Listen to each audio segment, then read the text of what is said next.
morning. This is Anna Patterson with the North Carolina Housing Coalition. Thanks for joining us this morning for our housing call. And without further ado, I will turn it over to our Director of Housing Policy, Stephanie Watkins-Cruz. Good morning, everyone. I hope you all are having a great week so far. We're going to kick it off. The top things that we wanted to lift up for you today, just an update on what is happening in Washington, D.C., not only in terms of the budget, but in terms of a lot of the sweeps and raids that were happening last week and the sort of massive wave of criminalizing the homeless. And then we're going to highlight an advocacy opportunity with the National Alliance to End Homelessness. And we're just going to talk a bit more about the need for you all to engage with us as we still don't have a state budget and we really need to restore the Workforce Housing Loan Program allocation. Moving right into federal updates. The Trump administration continues to clear homeless encampments across DC. And in a recent statement from our partners at the National Alliance to End Homelessness, they had a really important quote. They stated that the Trump administration's intent to use police and military force against the district's most vulnerable residents will put lives at risk and make it significantly harder for outreach and service workers to provide critical assistance. Moreover, these tactics reveal a troubling lack of focus on the root causes of homelessness, particularly the housing affordability crisis, which was one of the president's key campaign promises. So the Alliance, along with several other national partners, they're calling on advocates to advocate for their federal, state, and local lawmakers to demand a more humane, effective, and affordable housing-centered approach to ending homelessness. And this leads us right into the advocacy opportunity. The National Alliance to End Homelessness will be having a virtual Capitol Hill Day. They will be having this on September 17th. It's your chance to speak directly with members of Congress about the policies and funding decisions that impact homelessness in your community. And so whether you're a seasoned advocate or joining for the first time, this is really a critical opportunity to connect with lawmakers and share local stories and push for solutions that we know work. The Alliance is going to schedule these meetings with DC offices of your elected officials based on who registered to participate. So when you sign up, make sure you sign up soon so that you can ensure that your member is included on the list of North Carolina meetings. We'll include the link to be able to register and start that process in the call notes for you. And there will also be 2 webinar options to help you prepare. One by the National Alliance to End Homelessness, as well as one by our partners at the North Carolina Coalition to End Homelessness.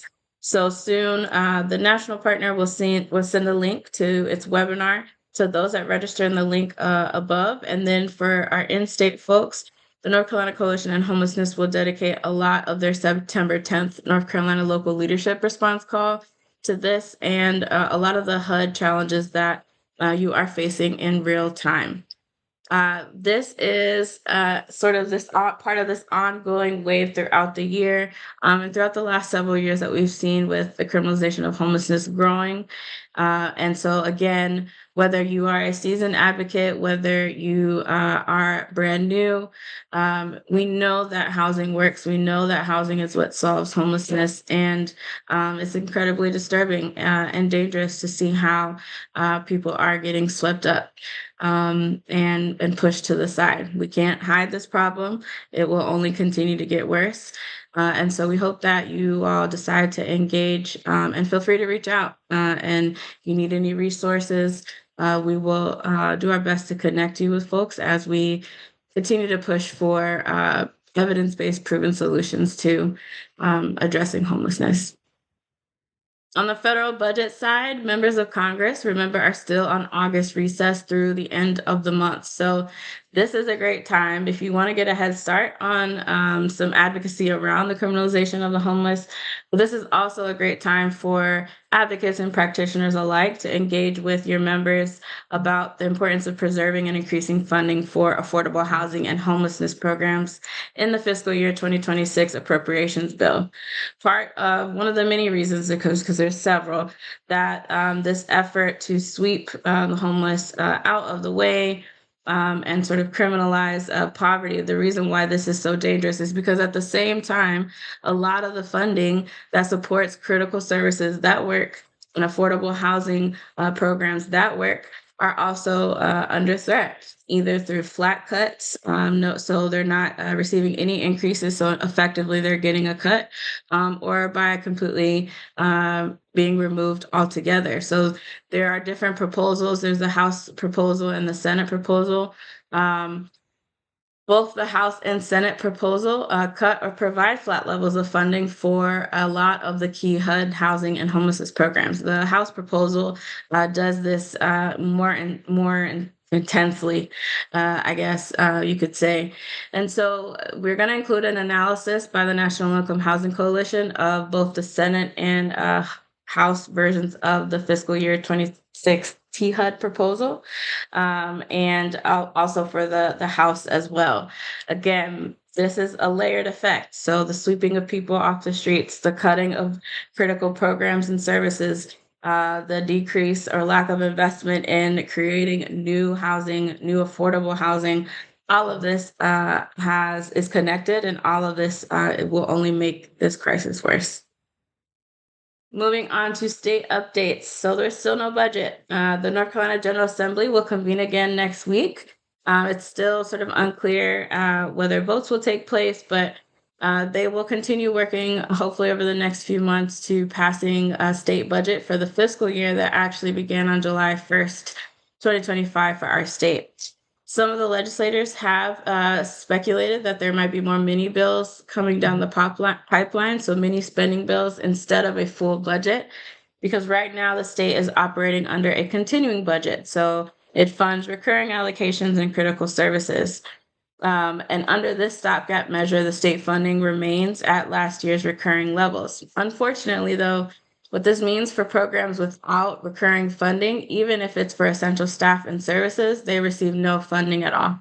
And so this directly impacts the Workforce Housing Loan Program, or WELP as we call it, which is one of those key statewide resources that you often hear us advocating for, not only for more funding, but for this very reason, we push for and advocate for it to be a recurring allocation.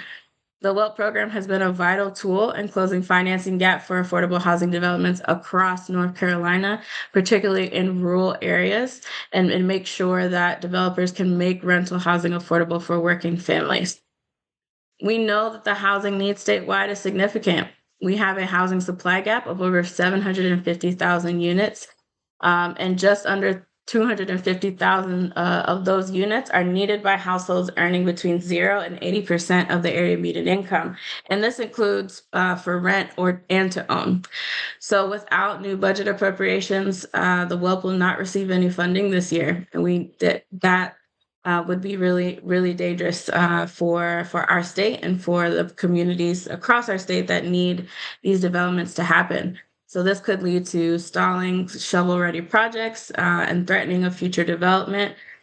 And so at a time when we know that communities are already facing housing shortages and funding volatility, this absence puts even more pressures on community members and those trying to address the housing crisis alike.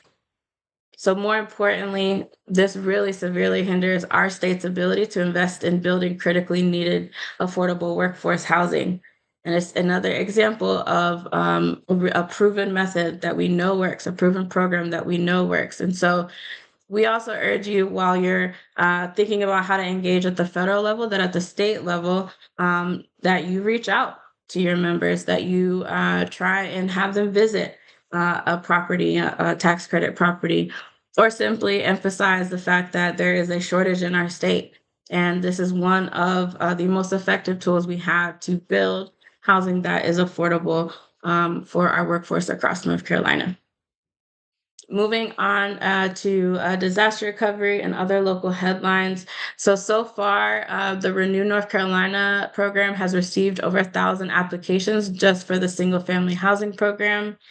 And there's a piece around the importance of legal services and investing in that because recently the state froze millions in legal aid funds, and this could have a direct impact on Helene victims as they navigate the legalities of recovery and insurance and rebuilding and resiliency. Moving on to local headlines. So there are several pieces in the news. There is a piece about the state of homelessness in North Carolina on the Spectrum. There also is a piece in Carolina Public Press that talks about the Chapel Hill housing developments that are no strangers to high water, but talking about the recent tropical storm Chantal and how it was worse than normal. And then a highlight for Wake County is going to launch a fund to help affordable housing stay competitive in a tough market. So another example of how local governments are stepping up to fill those gaps, both in financing and in programming.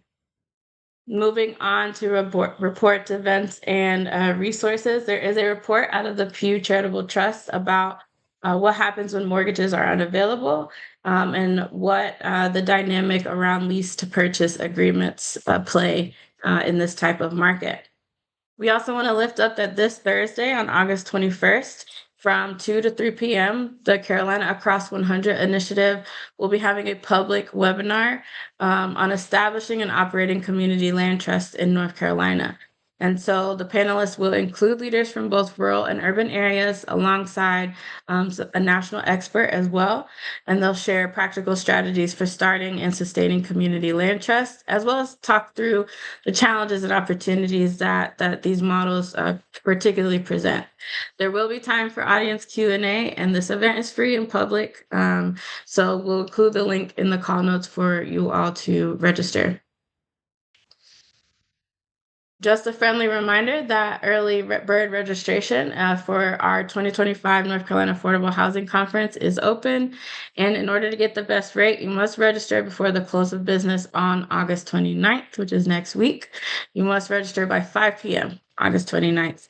We have the agenda link so you can see our some of what we have in store for you all, and as well as different information about speakers and sponsors and all the great work that our partners are doing as well. So this will be September 30th through October 1st at the Raleigh Convention Center. And right after the conference concludes on October 1st at 1 p.m., there will be the third annual luncheon by NC1 at 1 p.m. at the stock room. And so we just wanted to lift those events up for you. As always, please don't hesitate to reach out. We're going to continue pushing the importance of investing in housing and investing in proven methods to address homelessness and housing instability. It is really important for us to come together across the ecosystem and push for this. So take advantage of the August recess at the federal level and continue to engage and reach out to your members at the General Assembly to restore the Workforce Housing Loan Program so that we do not have a stalling of developments across our community in a time that our state really needs it the most and will continue to need it. And with that, I'll leave you. I hope you have a great rest of your week, and we'll talk to you next time.